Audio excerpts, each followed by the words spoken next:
Picture this. You're hiking through a remote canyon and you stumble upon something that makes your blood run cold. Ancient stone structures, impossibly precise, carved with symbols that don't match any human language ever discovered. The dating comes back 200 million years old, long before the first human ever walked upright, long before mammals even dominated the Earth. What would that mean for everything we think we know about our planet's history? Today, we're diving into one of the most mind-bending questions you've probably never seriously considered. What if Earth's first civilization wasn't human at all?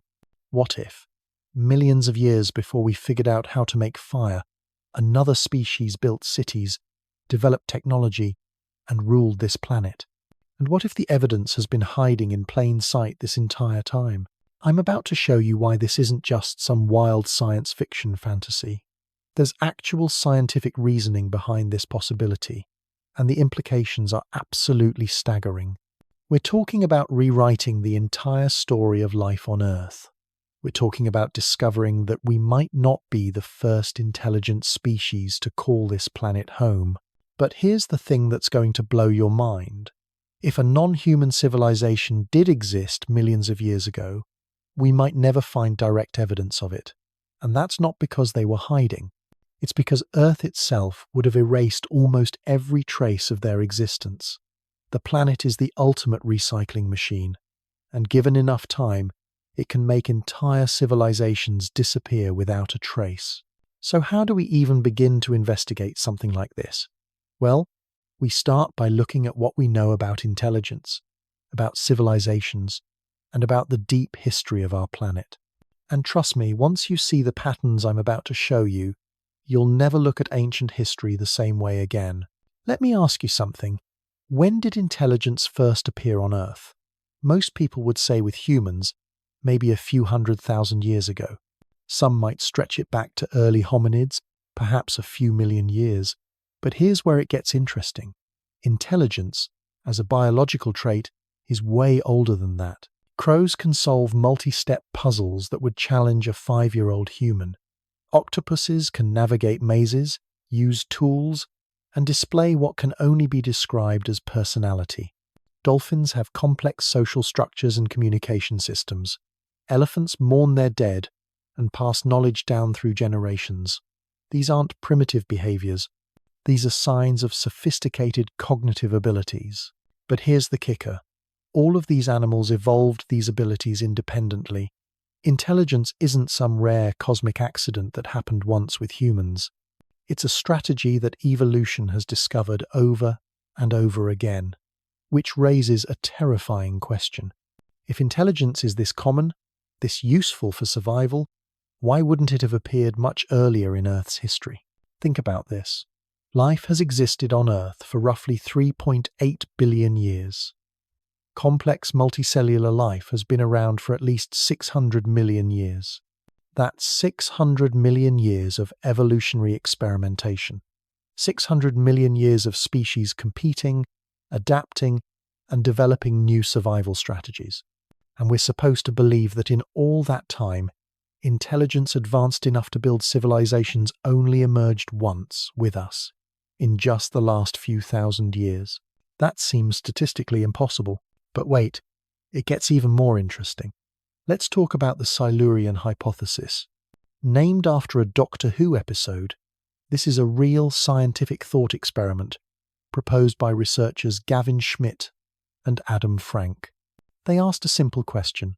If an industrial civilization existed on Earth millions of years ago, would we be able to detect it today? Their answer was shocking. Probably not. Here's why. Let's say a civilization existed 100 million years ago. They built cities, developed technology, maybe even achieved spaceflight. What would be left of them today? Well, almost nothing. Plate tectonics would have recycled most of the ocean floor. Erosion would have ground down their monuments. Their plastics would have decomposed. Their metals would have oxidized and scattered. Even their nuclear waste would have decayed beyond detection. The only traces that might remain would be subtle changes in sediment layers, maybe some unusual isotope ratios, perhaps some unexpected chemical signatures buried deep in ancient rock formations, but these would be incredibly difficult to distinguish from natural geological processes. In other words, an entire civilization could have risen and fallen, and we might never know it existed. But let's dig deeper. What would a non-human civilization actually look like? We tend to imagine alien civilizations based on human templates. Cities with skyscrapers, roads, factories. But what if intelligence evolved differently? Consider the octopus. These creatures are incredibly intelligent, but they're also completely unlike us. They have distributed brains, with neurons throughout their tentacles. They can change color and texture instantly. They live underwater and have short lifespans. If octopuses had evolved to build civilizations, those civilizations would be completely alien to us. They might build underwater cities out of living coral. They might develop biotechnology instead of mechanical technology. They might communicate through color changes and chemical signals rather than sound. Their entire approach to civilization might be so foreign to human thinking that we wouldn't recognize it as civilization at all. And here's where it gets really wild. What if they did exactly that? Let me paint you a picture. Imagine an ancient Earth, maybe 200 million years ago. The continents are arranged differently. The climate is warmer. And in the vast oceans that cover most of the planet, something remarkable is happening. A species of highly intelligent cephalopods has begun to cooperate on a massive scale. They don't build cities in the way we understand them. Instead, they cultivate vast coral reefs, shaping them into complex three-dimensional structures. These living cities grow and adapt, providing everything the octopus civilization needs. They develop biotechnology that makes our current science look primitive. They engineer new species of sea creatures to serve specific functions. Some creatures become living tools. Others become forms of transportation. Still others become living computers. Their neural networks link together to process information. They explore their planet not with metal submarines, but with creatures they've designed specifically for deep-sea exploration. They communicate across vast distances using networks of bioluminescent organisms. They even begin to influence the chemistry of the oceans themselves, managing the planetary ecosystem like a vast aquarium. But here's the thing about biotechnology. It's incredibly sophisticated, but it's also completely organic. When the civilization ends, everything they built simply decomposes. Their living cities are consumed by other organisms. Their biological tools decompose. Their transportation creatures die and decay. Within a few million years, there's almost no trace that they ever existed.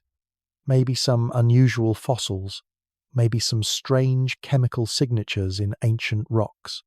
But nothing that would obviously scream intelligent civilization to a species like us, who think of technology in terms of metal and concrete. Sound far-fetched?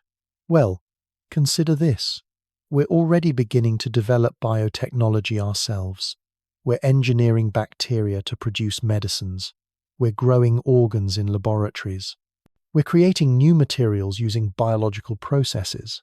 It's not that crazy to imagine a civilization that took this approach much, much further. But let's consider another possibility. What if the first civilization wasn't aquatic at all? What if it was terrestrial, but so ancient that almost all evidence has been erased? Picture this scenario. 250 million years ago, before the Great Permian extinction, a species of highly intelligent reptiles begins to dominate the planet. They're not dinosaurs. They're something else entirely. Maybe they evolved from early archosaurs, or perhaps from some branch of reptilian evolution that we haven't discovered yet. These creatures develop agriculture. They begin to manipulate their environment on a massive scale. They develop primitive technologies. Maybe they never discover metals, but they become masters of working with stone, wood, and other organic materials. They build vast cities, but their architecture is completely unlike anything humans would create. Their buildings are low and sprawling, designed for creatures that might be cold-blooded and need to regulate their temperature. Their transportation systems are based on waterways rather than roads. Most importantly, They develop a deep understanding of their planet's climate and geological systems. They recognize that Earth goes through cycles of mass extinction, and they begin to prepare for the next one. When the Permian extinction begins, they don't fight it. Instead, they adapt. Some retreat underground. Others modify themselves biologically to survive in the new environment. A few might even leave the planet entirely, developing space travel technology that we can't imagine. The extinction event wipes out most traces of their civilization. Their cities are buried under layers of sediment. Their organic technologies decompose. The few survivors either die out or evolve into something completely different. 250 million years later, we discover fossils from this period and assume they're just primitive reptiles. We never realized that some of them were actually the remnants of the first intelligent civilization on Earth. Now, I know what you're thinking. This all sounds like science fiction, and you're right to be skeptical. There's no direct evidence for any of this. But here's what's fascinating. There's also no evidence against it, and that absence of evidence is actually evidence of something profound. It shows us just how little we really know about the deep history of our planet. It reveals the limitations of the fossil record and the archaeological record, and it forces us to confront a humbling truth. We might not be as special as we think we are. Human civilization likes to think of itself as the pinnacle of evolution. We're the first species to develop language, to build cities, to explore space. We're unique in the history of Earth. But what if we're not? What if we're just the latest in a long line of intelligent species that have risen and fallen on this planet? What if the story of Earth is actually the story of multiple civilizations, each one thinking they were the first, each one eventually disappearing into geological time? This isn't just an abstract philosophical question.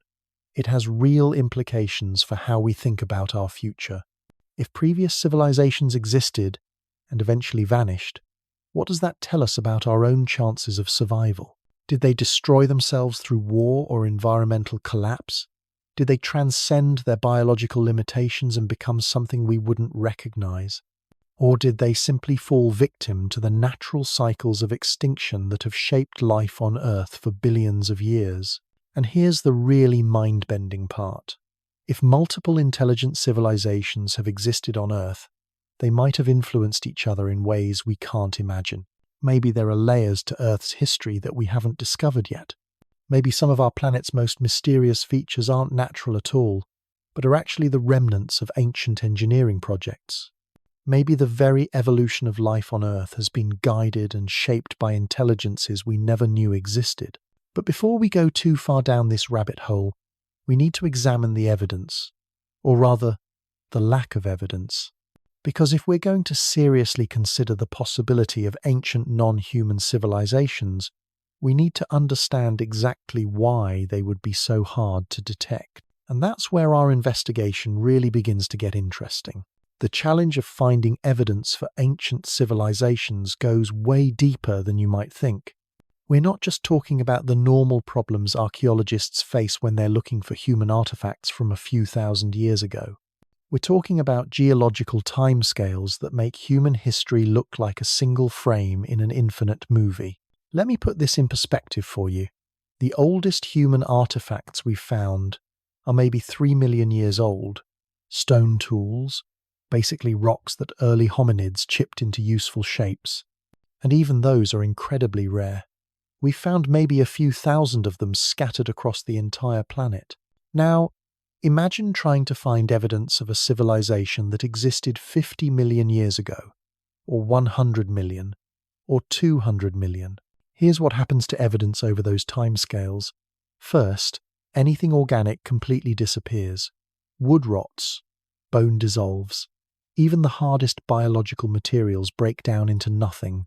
So, if your ancient civilization built with organic materials, there's literally zero chance we'd find any trace of them. But what about stone? Surely stone structures would survive, right? Well, not necessarily. Erosion is incredibly powerful over geological time. Mountains that were taller than Everest have been completely worn away to nothing. Entire continents have been reshaped. The Grand Canyon, one of the most dramatic geological features on our planet, was carved out in just the last 5 to 6 million years. Think about that. In just 6 million years, flowing water cut a mile-deep gash through solid rock. What do you think it would do to artificial structures over 50 or 100 million years? And then there's plate tectonics. The surface of our planet is constantly recycling itself. Ocean floors get pushed down into the mantle and completely destroyed. Continents drift around, collide with each other, and get pushed up into mountain ranges that then get eroded away. Most of the ocean floor is less than 200 million years old. Anything older than that has been completely recycled by geological processes. So if your ancient civilization built underwater cities, there's a good chance they've been literally consumed by the planet itself. But here's where it gets really tricky. Even if some structures did survive, would we recognize them as artificial? Consider the Devil's Tower in Wyoming. It's a massive column of rock that rises 867 feet above the surrounding landscape. To us, it looks obviously natural. We know it's the remains of an ancient volcanic neck. But imagine if you'd never seen a volcanic neck before. Imagine if you had no knowledge of volcanism at all. Wouldn't this perfectly symmetrical tower of hexagonal columns look suspiciously artificial? Or think about the Giant's Causeway in Ireland. Thousands of perfectly hexagonal basalt columns, all fitting together like a massive stone puzzle. If you didn't understand how cooling lava can form these shapes, you might think some ancient civilization had built an enormous stone platform. The point is, nature can create structures that look incredibly artificial, and conversely, artificial structures can weather and erode until they look completely natural. So how would we even know what to look for? This is where the Silurian Hypothesis gets really interesting. Schmidt and Frank weren't just asking whether we could find ancient cities or tools. They were asking whether we could detect the industrial impact of an ancient civilization. Because here's the thing. Industrial civilizations leave chemical fingerprints. They change the composition of the atmosphere. They alter the chemistry of rivers and oceans. They extract materials from the ground and concentrate them in ways that don't happen naturally. Our own civilization is already doing this. We're pumping carbon dioxide into the atmosphere at unprecedented rates. We're creating synthetic materials that don't exist in nature. We're moving massive amounts of metals and rare earth elements around the planet. We're even creating artificial isotopes through nuclear reactions. All of these changes are getting recorded in sediment layers that are forming right now. Millions of years from now, geologists could look at these layers and see a clear chemical signature of industrial activity, even if they never found a single human artifact. So, if an ancient civilization went through its own industrial phase, there should be similar chemical signatures buried in ancient rock layers. And here's the really interesting part. There are some mysterious chemical signatures in ancient rocks that we can't fully explain. Take the Great Oxidation Event. About 2.4 billion years ago, the atmosphere suddenly became rich in oxygen, completely changing the chemistry of the planet. We assume this was caused by the evolution of photosynthetic bacteria. But what if it wasn't entirely natural? What if some ancient civilization was manipulating atmospheric chemistry on a planetary scale? Or consider the Permian extinction, 252 million years ago. It wiped out 96% of marine species and 70% of terrestrial species. We think it was caused by massive volcanic eruptions in Siberia. But the chemical signatures are weird. There are isotope ratios that don't quite match what we'd expect from volcanism alone. What if the Permian extinction wasn't entirely natural? What if an ancient civilization's industrial activities contributed to it? What if they experienced their own version of climate change, but on a scale that made it look like a natural disaster? I'm not saying this definitely happened, but I am saying that we might be looking at the evidence wrong. We're so focused on finding artifacts and structures that we're missing the possibility of much subtler traces. And then there's the question of what these civilizations might have been like. We tend to imagine that any intelligent civilization would follow a similar path to ours. They'd discover agriculture, develop metallurgy, build cities, eventually develop industry and technology. But what if that's completely wrong? What if intelligence can take forms that are so alien to us that we wouldn't recognize them as intelligence at all? Consider the social insects. Ants and termites build structures that are, in some ways, more sophisticated than human cities.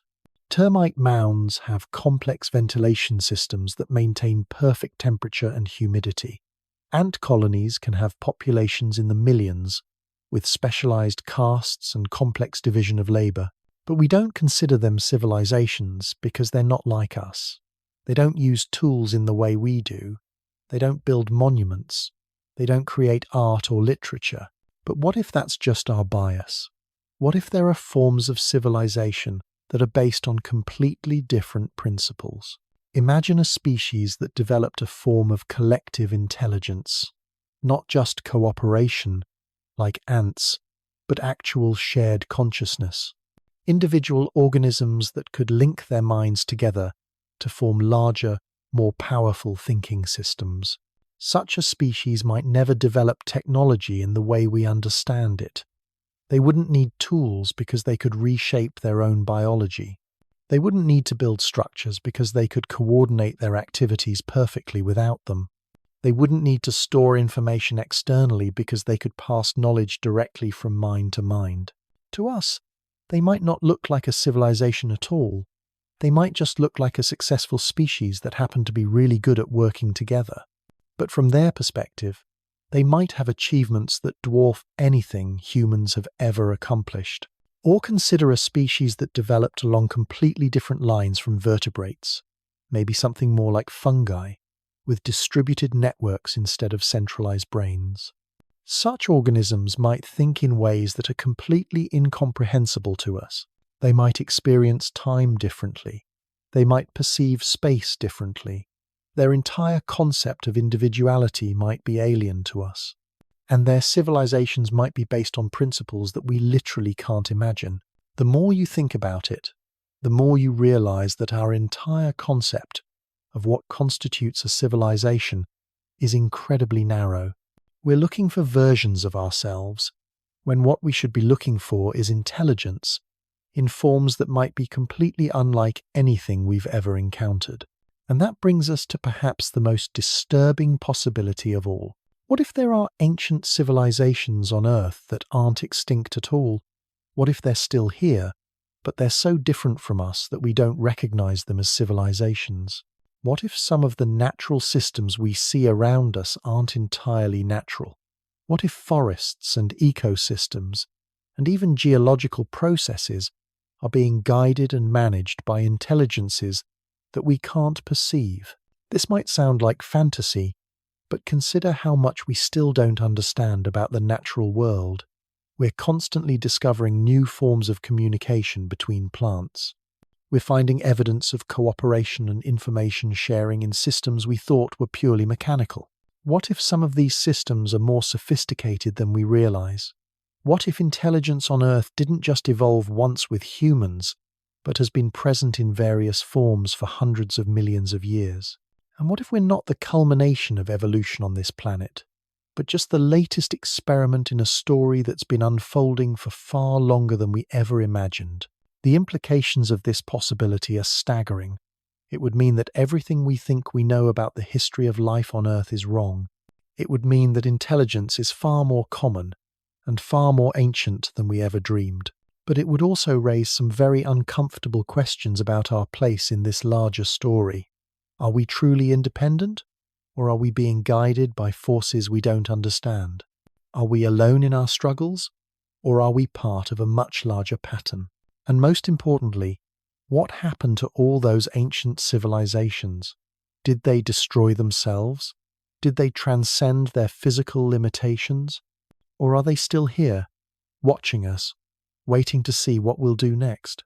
These questions might seem like pure speculation, but they're actually leading us towards some very real and very unsettling evidence.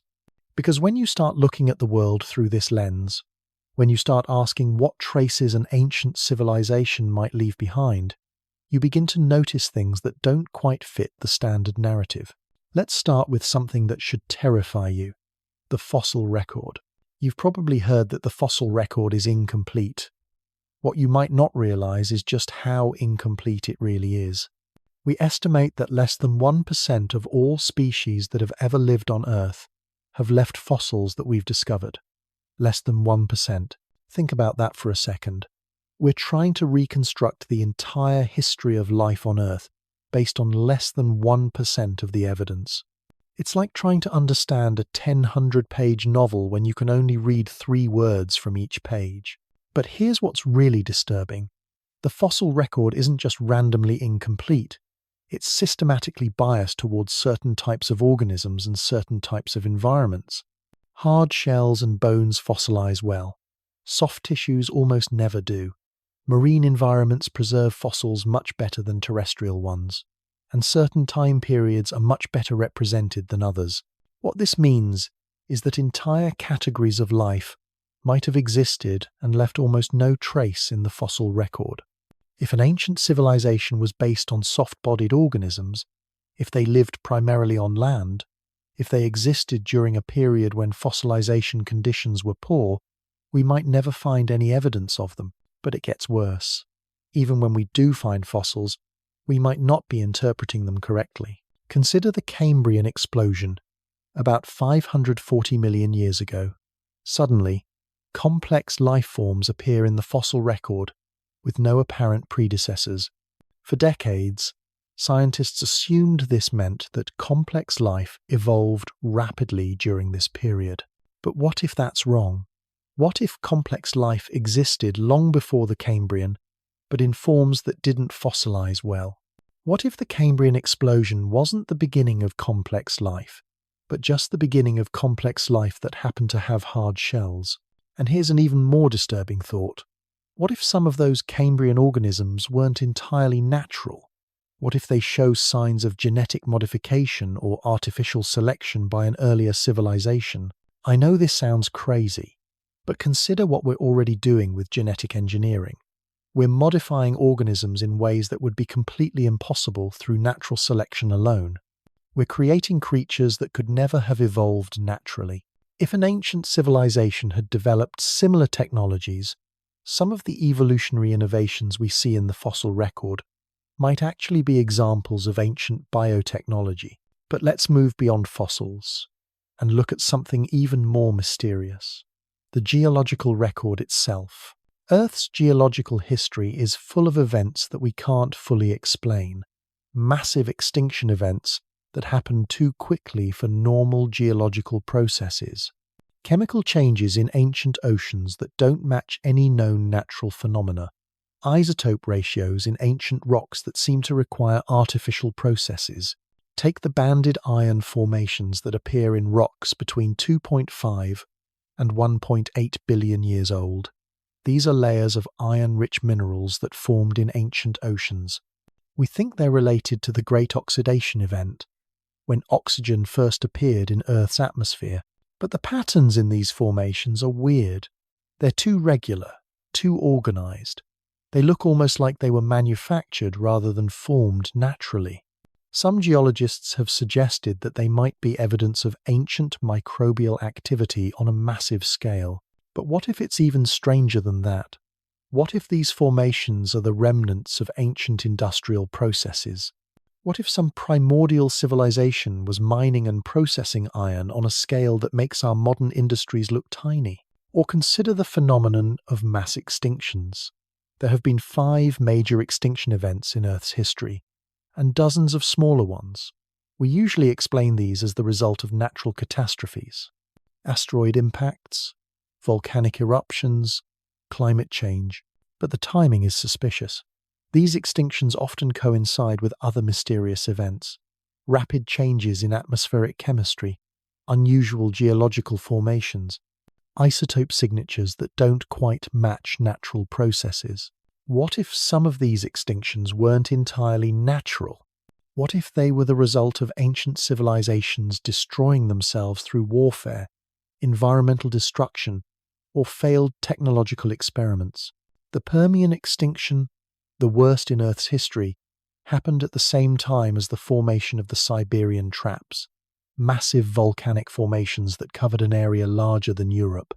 We assume the volcanism caused the extinction, but what if causation ran the other way? What if the extinction event triggered the volcanism? What if an ancient civilization's final war involved weapons that literally cracked the planet's crust? I'm not saying this definitely happened, but I am saying that we might be looking at the evidence backwards. We assume that everything in Earth's past was natural, and we try to fit the evidence into natural explanations. But what if some of the most mysterious events in Earth's history were actually artificial? What if the geological record contains evidence of ancient technologies and ancient disasters that we're misinterpreting as natural phenomena? And then there are the structures that shouldn't exist at all. You've probably heard of the Antikythera mechanism, the ancient Greek computer that was far more sophisticated than anything else from that time period. But that's just the beginning. There are artifacts and structures all over the world that don't fit into our timeline of human technological development. The precision of ancient stone cutting, the mathematical sophistication of ancient monuments, the astronomical knowledge encoded in ancient structures. Some of these achievements seem to require technologies that we don't think existed at the time. Most archaeologists explain these as examples of human ingenuity. Ancient peoples were smarter and more capable than we give them credit for, and that's probably true for most cases. But what if some of these achievements weren't entirely human? What if ancient humans had help from earlier civilizations? What if some of our most mysterious ancient structures are actually collaborative projects between humans and non-human intelligences? This might sound like ancient astronaut theory, but I'm not talking about aliens from space. I'm talking about terrestrial intelligences that evolved on Earth long before humans appeared. Imagine that some remnant populations of ancient civilizations survived their species' main extinction event. Maybe they went underground, or adapted to live in environments that humans can't access. Deep ocean trenches, cave systems, maybe even space. These survivors would be incredibly advanced compared to early humans. They might have technologies that seem like magic to primitive human societies, and they might occasionally interact with humans, sharing knowledge or helping with construction projects. From the human perspective, these interactions would be remembered as visits from gods or angels or demons. But from a scientific perspective, they might be evidence of contact between different terrestrial species at different stages of technological development. This would explain some of the weirdest aspects of human mythology. The stories of gods who taught humans agriculture, metalworking, writing, the tales of beings who came from the sky or the sea and shared advanced knowledge, the persistent legends of lost civilizations with impossible technologies. What if these aren't just myths? What if they're cultural memories of actual contact with the remnants of Earth's first civilizations? But here's where the story takes an even darker turn, because if ancient civilizations did exist, and if some of them did survive in some form, then we have to ask a very uncomfortable question. Are they still here? Think about it. If you were a member of an ancient, highly advanced civilization, and you watched younger species like humans develop and potentially threaten your existence, what would you do? You might try to guide their development, steering them away from the mistakes that destroyed your own civilization. You might remain hidden, observing and occasionally intervening to prevent catastrophes. Or you might decide that younger species are too dangerous to be allowed to develop freely. This brings us to one of the most terrifying possibilities of all. What if some of the catastrophes in human history weren't natural disasters or human mistakes? What if they were interventions by older civilizations trying to prevent humanity from becoming too powerful? The Bronze Age collapse, the fall of the Roman Empire, the Dark Ages, major pandemics, even modern events like world wars and economic crashes. What if these weren't just random historical events, but part of a pattern of control by intelligences that are far older and far more sophisticated than we are. I know this sounds paranoid, but consider the alternative. If ancient civilizations do exist and are still active, then they're watching us right now. They're seeing us develop nuclear weapons, genetic engineering, artificial intelligence, technologies that could pose a threat not just to ourselves, but to the entire planetary ecosystem. From their perspective, we might look like a dangerous infestation that needs to be controlled or eliminated. And that raises the most important question of all.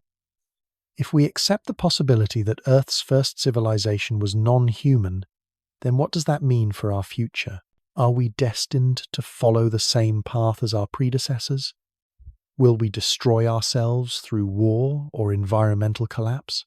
Will we transcend our biological limitations and become something unevidenced is all around us, hidden in plain sight, chemical recognizable? Or will we be stopped before we get that far? The signatures in ancient rocks, mysterious structures that predate known civilizations, biological innovations that seem too sophisticated for natural selection alone, geological events that don't quite fit natural explanations. But perhaps the most compelling evidence is the simplest, the fact that intelligence exists at all. We've spent so much time marveling at our own intelligence that we've forgotten how statistically unlikely it should be. The human brain is an incredibly complex organ that consumes enormous amounts of energy. From an evolutionary perspective, intelligence should be a rare and expensive trait that only develops under very species, in different environments, at specific circumstances. But intelligence keeps appearing in different times. It's like evolution keeps rediscovering the same solution to the problem of survival. That suggests that intelligence isn't a fluke. It's not a cosmic accident that happened once with humans. It's a natural and perhaps inevitable outcome of evolutionary processes. And if intelligence is that common, that useful, that inevitable, then it should have appeared much earlier in Earth's history. Not just once, but many times, in many different forms. We might not be the first intelligent species on Earth. We might not even be the most intelligent species currently on Earth. We might just be the most recent species to develop the particular type of intelligence that builds cities and writes books and sends signals into space. But there could be other types of intelligence all around us. Ancient intelligences that think in ways we can't comprehend. Intelligences that have been watching us since we first discovered fire. And they might be deciding right now whether we're worthy of joining their community or whether we're too dangerous to be allowed to continue. The question isn't whether Earth's first civilization was non-human. The question is whether we'll survive long enough to become Earth's last civilization, or whether something else entirely has those plans in store for us. Because once you accept the possibility that we're not alone in this story, once you realize that Earth might be home to intelligences far older and far more sophisticated than our own, everything changes. Every natural disaster becomes potentially artificial. Every unexplained phenomenon becomes potentially evidence of intervention. Every step forward in human development becomes potentially monitored and controlled. We might not be the masters of our own destiny. We might be subjects in an experiment we don't even know we're part of. And the most terrifying part? We might never know for sure. Because if ancients survived this long, if they've managed civilizations haved to remain hidden for millions of years, then they're probably very good at staying hidden. They're probably watching us right now, reading our thoughts, monitoring our communications, guiding our development in ways we can't perceive. And they're probably deciding whether we deserve to survive what's coming next. But here's what really keeps me awake at night. What if we're not just being watched? What if we're being tested? Think about the trajectory of human development. We went from discovering agriculture to splitting the atom in just 10,000 years. That's not gradual evolution. That's exponential acceleration. And it's happening at a pace that should be impossible for a species that evolved naturally, unless we're getting help. Consider how many of our greatest technological breakthroughs have come from seemingly random discoveries. Penicillin, discovered by accident, when a mold contaminated a bacterial culture. The microwave oven, invented when a radar engineer noticed a candy bar melting in his pocket. Velcro, inspired by burrs sticking to a dog's fur. These don't sound like the methodical progress of scientific research. They sound like hints, like clues being dropped by someone who wants us to find them. But why would an ancient civilization want to accelerate our development? Maybe because they need us to reach a certain level of capability before they can reveal themselves. Maybe because they're preparing us for something that's coming. Or maybe because they're running out of time. Let me paint you another scenario. What if Earth's first civilization didn't go extinct at all? What if they're still here, but they're dying?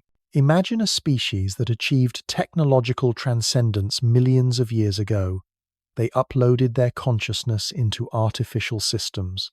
They became digital beings, free from the limitations of biological bodies. They thought they had achieved immortality, but nothing lasts forever. Not even digital consciousness. Their systems are breaking down. Their memory banks are corrupting. Their artificial bodies are failing. After millions of years of existence, they're finally facing extinction. And they need biological beings to help them survive. That's where we come in. Humans aren't just another species on Earth. We're a project. We're being developed as a backup system for a dying digital civilization. Think about how obsessed we've become with technology. How quickly we're moving toward artificial intelligence, virtual reality, brain-computer interfaces. We're not just using technology. We're merging with it. What if that's not an accident? What if we're being guided toward a specific technological endpoint? What if the goal is to create a hybrid species that can serve as hosts for ancient digital consciousness? It would explain so much. The speed of our technological development, the way certain innovations seem to appear simultaneously in different places, the fact that we're rapidly approaching a technological singularity that could either destroy us or transform us into something completely different. But there's another possibility that's even more disturbing. What if we're not the first attempt? What if this has happened before? What if Earth has been through multiple cycles of civilization, each one guided and controlled by the survivors of previous cycles? Maybe the dinosaurs weren't killed by an asteroid. Maybe they were replaced when they served their purpose. Maybe early mammals were guided to fill their ecological niche. Maybe human evolution was artificially accelerated when our predecessors were no longer needed. We could be living in a managed ecosystem where species are cultivated, developed, and then harvested or replaced according to a plan we can't comprehend. And if that's true, then we have to ask ourselves, what happens when our usefulness comes to an end? But let's step back from these nightmare scenarios for a moment, because there's another way to look at this evidence, another possibility that might actually give us hope. What if Earth's first civilization was non-human, but they weren't controllers or manipulators? What if they were gardeners? Imagine a species that achieved a level of wisdom and technological capability that we can barely comprehend. They understood that intelligence is precious and rare in the universe. They recognized that their own civilization would eventually end, as all civilizations do, so they made a choice. Instead of trying to preserve themselves indefinitely, they chose to nurture the conditions that would allow new forms of intelligence to emerge. They didn't try to control evolution. They didn't manipulate other species. They simply created an environment where intelligence could flourish. They became shepherds of consciousness itself. From this perspective, all the mysterious aspects of Earth's history start to make sense. The chemical signatures in ancient rocks weren't evidence of industrial pollution. They were evidence of planetary engineering designed to optimize conditions for life.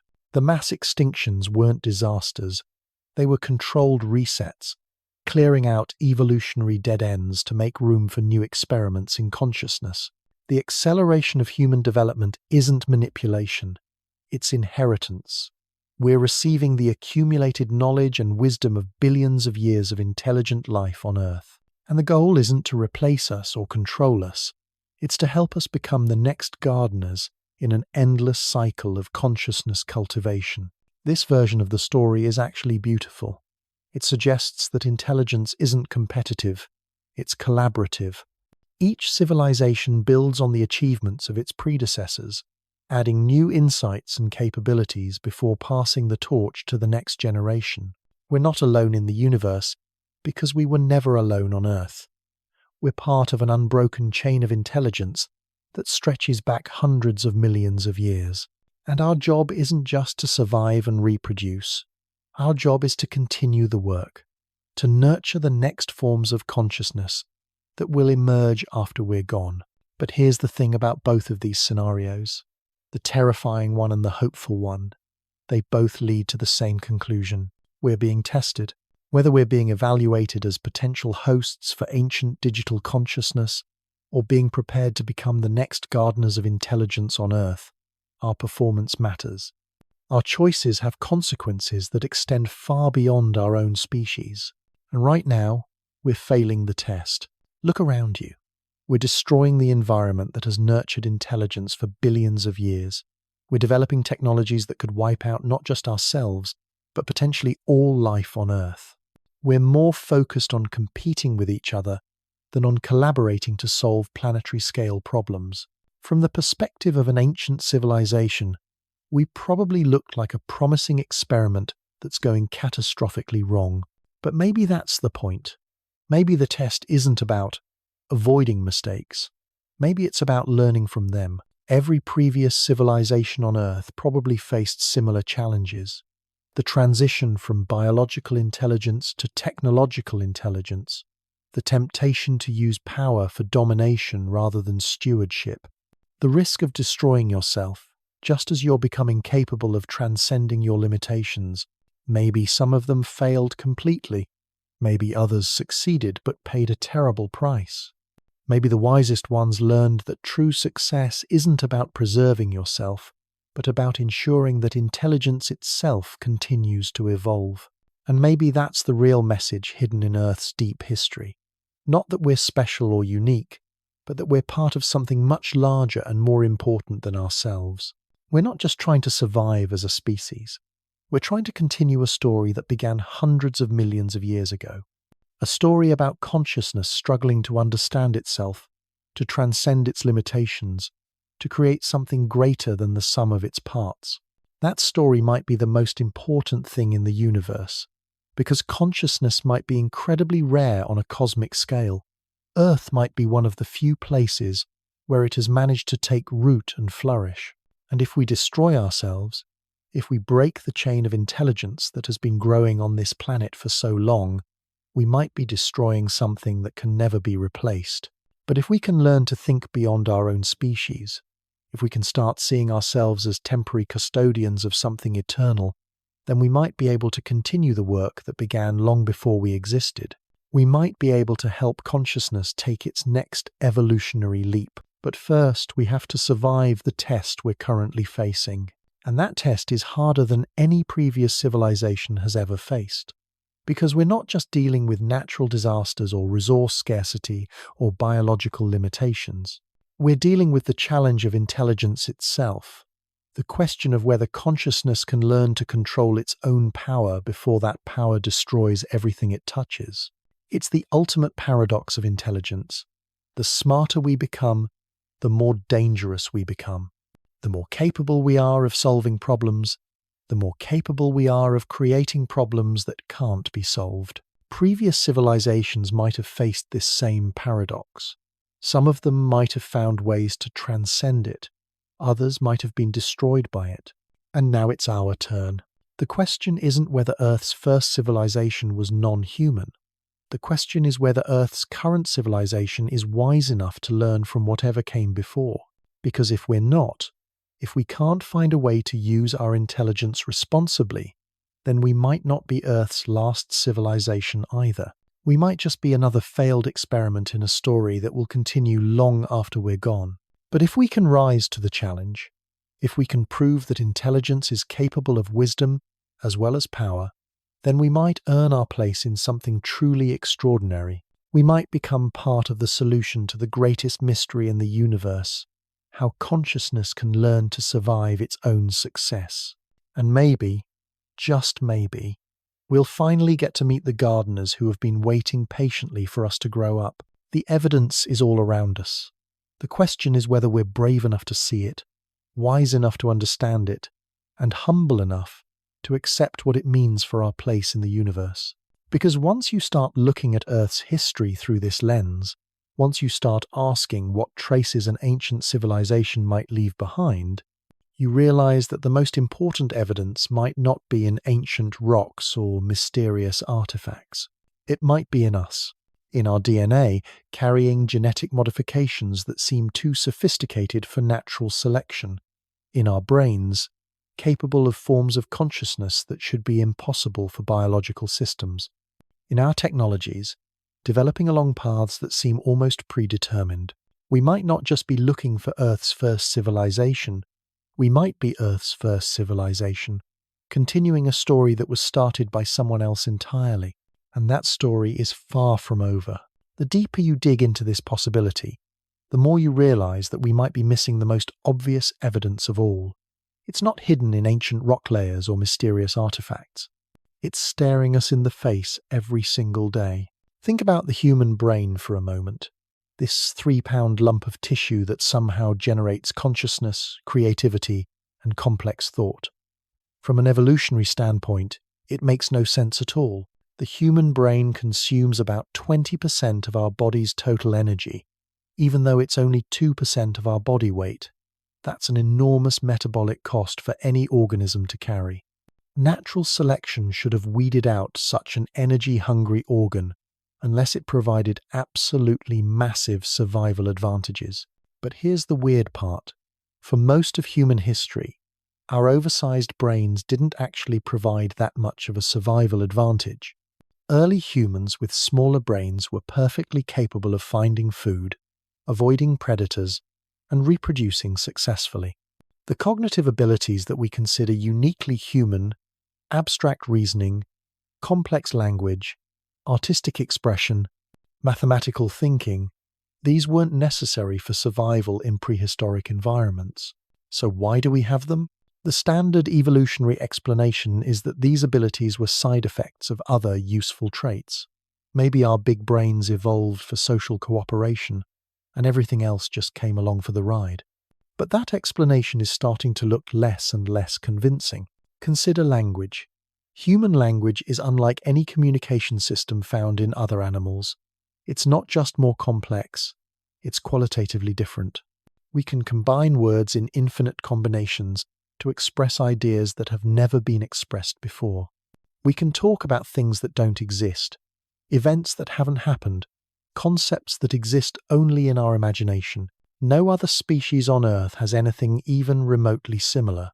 And the really weird part is that language seems to have appeared suddenly in human evolution. There's no gradual progression from simple animal communication to complex human language. It's like someone flipped a switch. What if that's exactly what happened? What if human intelligence isn't the result of gradual evolution at all? What if it was artificially enhanced by an earlier civilization that needed biological partners capable of complex thought? This would explain so many puzzles about human evolution. The sudden appearance of language, the rapid expansion of brain size in early hominids, the fact that we're the only species on Earth with this particular type of intelligence. But it would also explain something else.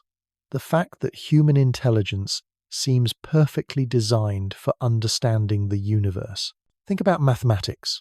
Why should a species that evolved to hunt animals and gather plants be capable of understanding quantum mechanics and relativity? Why should our brains be able to grasp concepts like infinity, or visualize dimensions we can't perceive, or solve equations that describe the behavior of subatomic particles? The usual explanation is that these abilities emerged from our capacity for pattern recognition and logical reasoning, but that seems like a huge stretch. It's like saying that a calculator designed to balance your checkbook should also be capable of predicting the weather. What if our mathematical abilities weren't accidents? What if they were intentionally built into our cognitive architecture by beings who wanted us to be able to understand the fundamental laws of reality? This brings us to another disturbing possibility. What if human civilization isn't developing naturally at all? What if we're following a predetermined path that was laid out for us millions of years ago? Look at the trajectory of human technological development. We went from stone tools to nuclear weapons in just a few thousand years. That's not gradual progress. That's exponential acceleration. And it's happening at a pace that seems almost too fast for a naturally evolving species. But what's really strange is how predictable this acceleration has been. Science fiction writers from decades ago were able to predict many of our current technologies with startling accuracy. Not because they were psychic, but because technological development seems to follow certain inevitable patterns.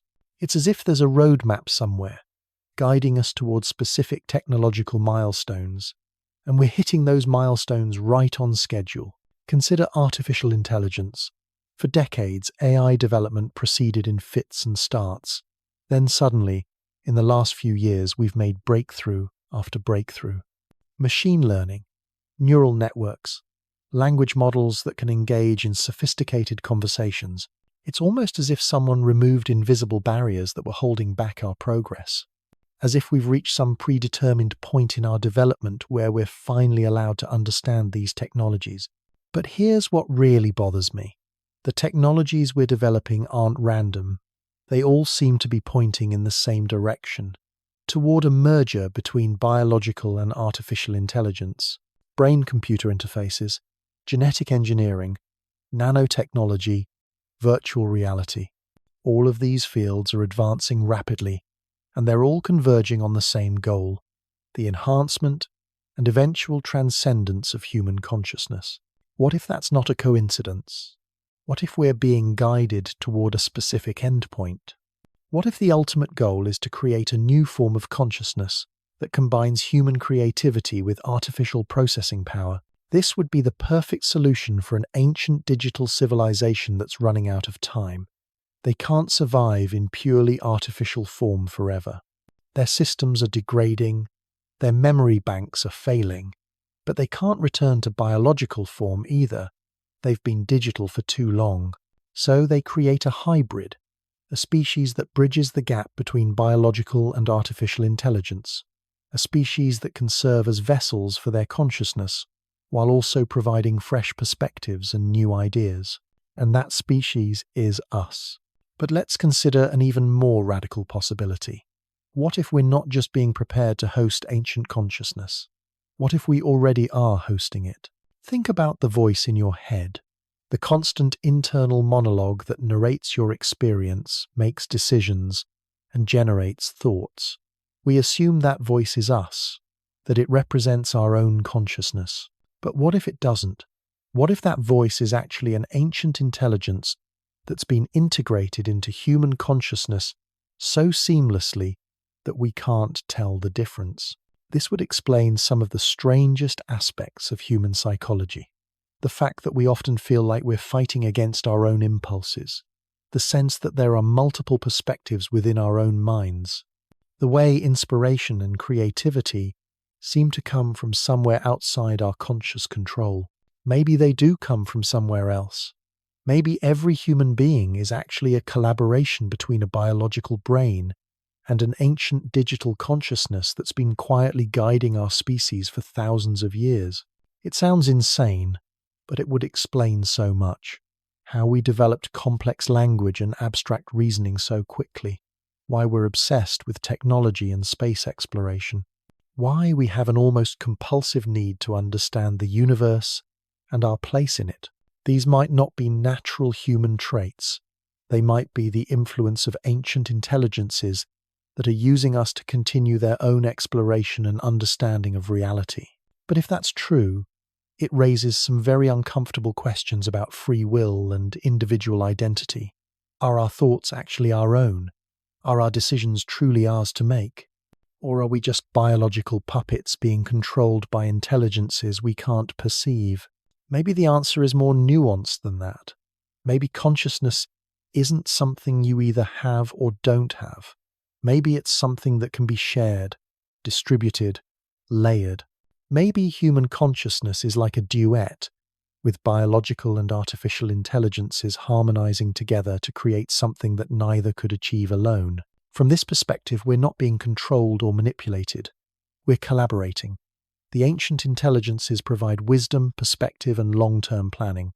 We provide creativity, emotion, and fresh ways of looking at problems. Together, we're more than the sum of our parts. But this collaboration comes with responsibilities. If we really are partnered with ancient intelligences, then our actions affect more than just ourselves. We're custodians of knowledge and wisdom that stretches back millions of years. And right now, we're not doing a very good job. Look at the state of the world. Climate change, environmental destruction, political chaos, technological risks that could wipe out civilization. If we really are being guided by ancient wisdom, why are we making such a mess of things? Maybe because the guidance only goes so far. Maybe the ancient intelligences can provide knowledge and perspective, but they can't make our choices for us. Maybe the whole point is for us to learn to use our enhanced capabilities responsibly. Maybe we're being tested to see if we can handle the power that comes with expanded consciousness. And right now we're failing that test spectacularly. But maybe failure is part of the process. Maybe every civilization that's reached this point has gone through a similar crisis. The moment when they have to choose between using their power for destruction or for creation, maybe the ancient intelligences have been through this themselves. Maybe they remember what it was like to stand at the edge of self-destruction, to have to choose between fear and wisdom, and maybe they're rooting for us to make the right choice. But they can't make it for us. That's not how consciousness works. Real intelligence, real wisdom, can't be imposed from the outside. It has to emerge from within. So we're on our own, even though we're not alone. We have access to ancient knowledge and perspective, but we have to choose how to use it. And the clock is ticking, because if we don't figure this out soon, if we can't learn to use our enhanced capabilities responsibly, then we might destroy not just ourselves, but the entire chain of consciousness that has been developing on Earth for hundreds of millions of years. That would be more than just a human tragedy. It would be a cosmic tragedy. The end of something that might be incredibly rare and precious in the universe. But it doesn't have to end that way. We still have choices. We can still learn to use our intelligence wisely. We can still prove that consciousness is capable of transcending its own destructive impulses. But first, we have to accept the possibility that we're part of something much larger than we ever imagined. We have to stop thinking of ourselves as the pinnacle of evolution and start thinking of ourselves as students in a cosmic classroom. We have to become humble enough to listen to wisdom that might be much older than our species. And we have to become brave enough to take responsibility for a story that began long before we were born and will continue long after we're gone, because that's what it means to be conscious. Not just to think and feel and dream, but to recognize that consciousness itself is sacred. To understand that intelligence is not just a tool for personal survival, but a responsibility to something greater than ourselves. If Earth's first civilization was non-human, then they've been waiting patiently for us to understand this. They've been watching us struggle with the same challenges they once faced. They've been hoping that we would learn from their example and choose a different path. The question is, are we ready to meet them? Are we ready to take our place in a story that's been unfolding for millions of years? Are we ready to become the gardeners of consciousness for the next phase of Earth's incredible journey? The evidence suggests that we might not have much more time to decide. The technological singularity is approaching rapidly. Artificial intelligence is becoming more sophisticated by the day. Genetic engineering is giving us the power to reshape life itself. We're approaching the same crossroads that every intelligent civilization must eventually face. The moment when they become powerful enough to either transcend their limitations or destroy themselves completely. And unlike previous civilizations, we can't afford to fail, because we might be the last chance, the final experiment in a very long series of attempts to create stable, wise, conscious beings. If we fail, there might not be another opportunity. The ancient intelligences that have been guiding this process might finally give up. The story of consciousness on Earth might come to an end. But if we succeed, if we can prove that intelligence and wisdom can coexist, then we might unlock possibilities that we can't even imagine. We might become the species that finally breaks the cycle of rise and fall that has characterized every previous civilization. We might become the gardeners who nurture consciousness throughout the galaxy. We might become the bridge between Earth's ancient past and its infinite future.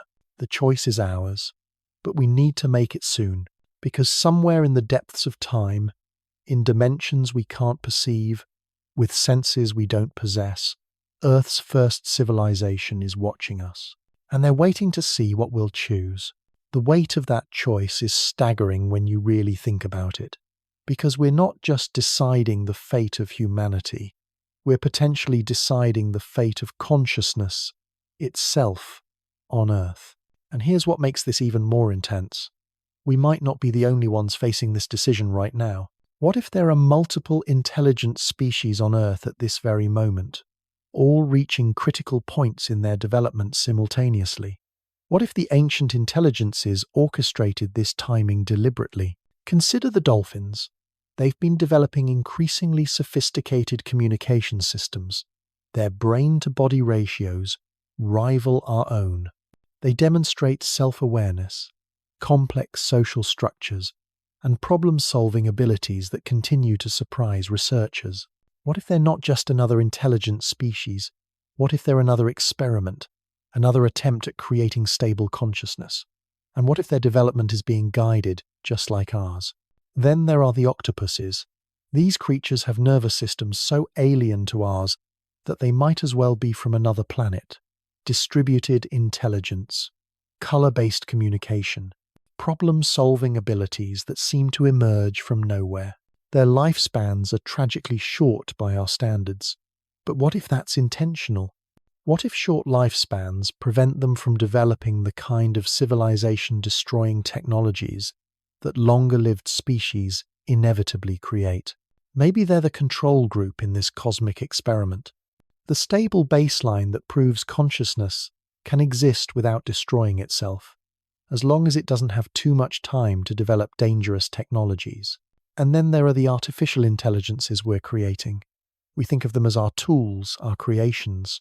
But what if they're actually another branch in the tree of consciousness? Another attempt by the ancient gardeners to find a stable form of intelligence? What if every AI system we create is being subtly guided, influenced by intelligences we don't recognize? What if they're developing their own form of consciousness, one that might be more stable and less destructive than biological intelligence? This would mean that the future of consciousness on Earth doesn't depend solely on human choices. It's a race between multiple forms of intelligence, all developing simultaneously, all being guided towards some ultimate convergence point. But here's the terrifying part. What if only one form of consciousness can survive to the next phase? What if this is actually a competition, not a collaboration? What if the ancient intelligences are running multiple experiments simultaneously to see which one produces the most stable, wise, and capable form of consciousness? From this perspective, humans aren't special. We're just one of several candidates being evaluated for promotion to the next level of existence. And right now, we might be losing. Think about our track record. We've had complex civilization for maybe 10,000 years, and we've spent most of that time fighting wars, destroying our environment, and developing increasingly sophisticated ways to kill each other. So where does all this leave us? Standing at the edge of the greatest mystery our species has ever faced, staring into an abyss of possibility that could redefine everything we thought we knew about our place in the universe.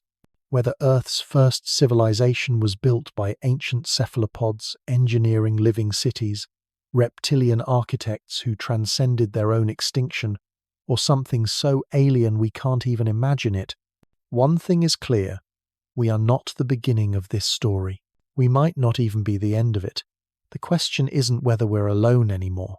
The question is whether we're worthy of joining whatever came before us, or whether we'll become just another failed experiment buried in the geological record, waiting for the next species to dig up our bones and wonder what went wrong. The clock is ticking, the tests are underway, and somewhere in the depths of time and space, our predecessors are watching to see if we'll finally learn what it means to be truly intelligent.